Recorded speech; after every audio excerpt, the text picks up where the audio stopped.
Hi friends, welcome to my channel. ನಾನು ನಿಮ್ಮ ಸೌಮ್ಯ ವಿನಯ್. ಎಲ್ಲರೂ ಹೇಗಿದ್ದೀರಾ? ಚೆನ್ನಾಗಿದ್ದೀರಾ ಅನ್ಕೊತೀನಿ. ತುಂಬ ದಿನಗಳ ಮೇಲೆ ವ್ಲಾಗ್ ಮಾಡ್ತಾ ಇದ್ದೀನಿ. ಇವತ್ತು ಶ್ರೀ ಸತ್ಯ ಶನೇಶ್ವರ ಸ್ವಾಮಿ ದೇವಸ್ಥಾನಕ್ಕೆ ಹೋಗ್ತಾ ಇದ್ದೀವಿ.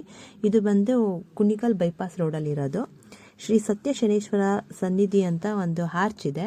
ಆ ಹಾರ್ಚ್ ಒಳಗೆ ಹೋದರೆ ಒಂದು 10 ನಿಮಿಷ ಟ್ರಾವೆಲ್ಲು. ಇದು ಬಂದು ಒಂದು ವಿಡಿಯೋ ನೋಡೋದಕ್ಕೂ ರಿಯಲ್ ಆಗಿ ನೋಡೋದಕ್ಕೂ ತುಂಬ ವ್ಯತ್ಯಾಸ ಇದೆ ಅಂತ ಅಂದರು. ಸೊ ನಾನು ತುಂಬ ವೀಡಿಯೋಗಳು ನೋಡಿದ್ದೀನಿ ದೇವಸ್ಥಾನದ್ದು.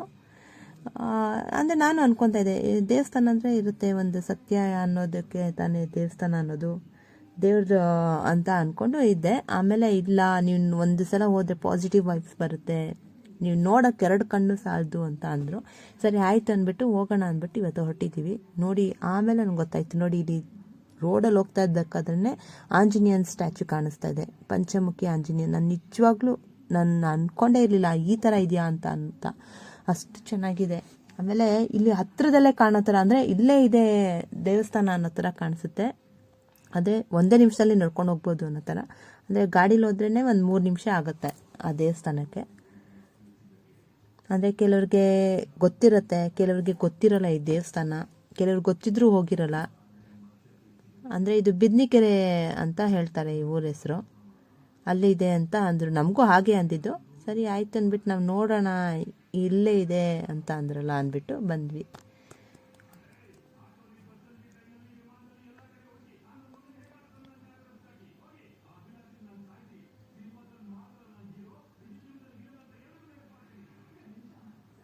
ಸುಮಾರು ನಾವು ಹೊರಟಿದ್ದೆ ಒಂದು ದೇವಸ್ಥಾನ ಹತ್ರ ಹೋಗೋದಕ್ಕೇ ಒಂದು 5:30 ಆಗಿತ್ತು. ತುಂಬ ಬಿಸಿಲು, 5:30 ಆದ್ರೂ ತುಂಬ ಬಿಸಿಲಿತ್ತು. ಸೊ ಹಾಗೆ ದೇವಸ್ಥಾನ ಹತ್ರ ರೀಚ್ ಆದ್ವಿ.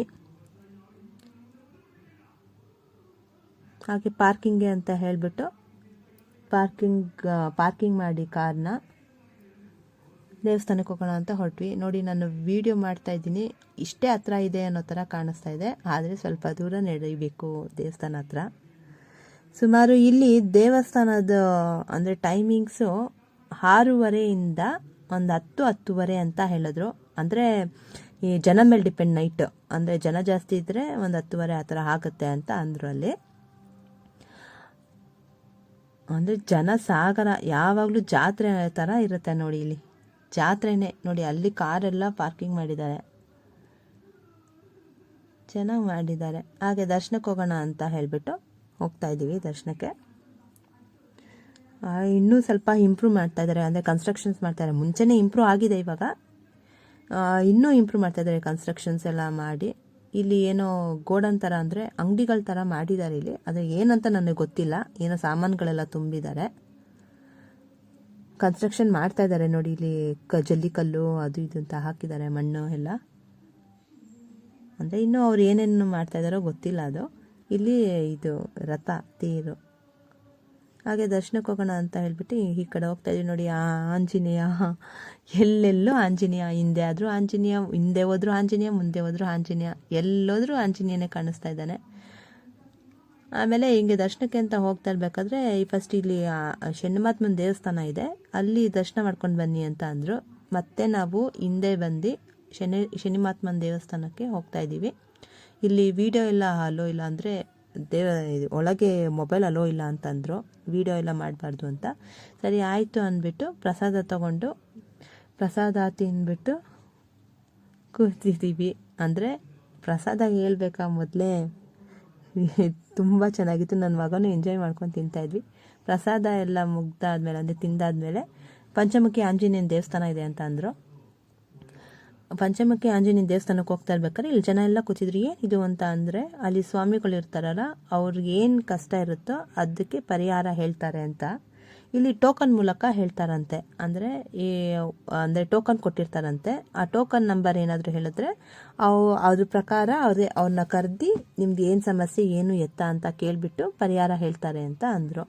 ಸರಿ ಆಯ್ತು ಅಂದ್ಬಿಟ್ಟು ಪಂಚಮುಖಿ ಆಂಜನೇಯನ ದರ್ಶನ ಎಲ್ಲ ಮುಗಿಸ್ಕೊಂಡು, ಅಂದರೆ ಆಂಜನೇಯನ ಕೂಡ ಅಲ್ಲಿ ಫೋಟೋ ಎಲ್ಲ ತೆಗಿಯಂಗಿಲ್ಲ ಅಂತ ಅಂದರು. ಸೊ ಹಾಗಾಗಿ ಅದು ಮುಗಿಸ್ಕೊಂಡು ಬಂದ್ವಿ. ಇದು ಆ ಪಂಚಮುಖಿ ಆಂಜನೇಯ ಸ್ವಾಮಿ ದೇವಸ್ಥಾನ ಹಿಂದೆ. ಇಲ್ಲಿ ನಾವೇನಾದರೂ ಅಂದ್ಕೊಂಡ್ರೆ ಈ ಕಾಯಿನ್ ಅಂಟತ್ತೆ ಅಂತ ಹೇಳ್ತಾರೆ. ಸೊ ಹಾಗೆ ಆಮೇಲೆ ಆಂಜನೇಯಂದು ಆರ್ಚ್ ನೋಡೋಣ, ಅಂದರೆ ಸ್ಟ್ಯಾಚು ನೋಡೋಣ ಅಂತ ಹೇಳಿಬಿಟ್ಟು ಹೋದ್ವಿ. ಇಲ್ಲಿ 10 ರೂಪಾಯಿ ಟಿಕೆಟ್ ಅಂತ ಅಂದರು. ಸೊ 10 ರೂಪಾಯಿ ಟಿಕೆಟ್ ತೊಗೊಂಡು ನಾವು ಮೇಲೆ ಆಂಜನೇಯ ಸ್ಟ್ಯಾಚು ನೋಡೋಕ್ಕೆ ಅಂತ ಹೋದ್ವಿ. ನೋಡಿ ಇಲ್ಲಿ ಕಾಣಿಸ್ತಾ ಇದ್ದಾರೆ ಜನ, ಅಲ್ಲಿ ಹೇಳ್ತಾ ಇದ್ದಾರೆ ಇದನ್ನು. ಸೊ ಹಾಗೆ ಬಂದ್ವಿ ನೋಡಿ. ಪಾದ ಸ್ವಾಮಿ ಜೈ ಶ್ರೀರಾಮ್. 2 ಕಣ್ಣು, ನಿಜವಾಗ್ಲೂ 2 ಕಣ್ಣು ಸಾಲದು, ಅಷ್ಟು ಚೆನ್ನಾಗಿದೆ. ನಾವು ಹಿಂಗೆ ಆ ದೇವಸ್ಥಾನ ಮೇಲೆ ನಿಂತಿರೋದ್ರಿಂದ ನಾನು ಬರೀ ದೇವಸ್ಥಾನ ಇದೆ ಅಂದ್ಕೊಂಡಿದ್ದೆ.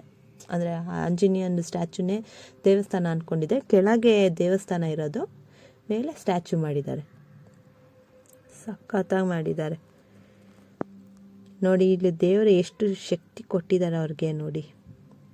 ಆಂಜನೇಯನ ಸ್ಟ್ಯಾಚು ಮಾಡಬೇಕಾದ್ರೆ ಎಷ್ಟು ಶ್ರಮ ಪಟ್ಟಿದ್ದಾರೆ. ಶ್ರಮ ಅನ್ನೋದಕ್ಕಿಂತ ಆಂಜನೇಯನೇ ಅವ್ರಿಗೆ ಒಂದು ಶಕ್ತಿ ಕೊಟ್ಟಿದ್ದಾರೆ ಅಂತಲೇ ಹೇಳ್ಬೋದು. ಇಲ್ಲಿ ಪ್ರದಕ್ಷಿಣೆ ಹಾಕೋದಕ್ಕೂ ದಾರಿ ಇದೆ.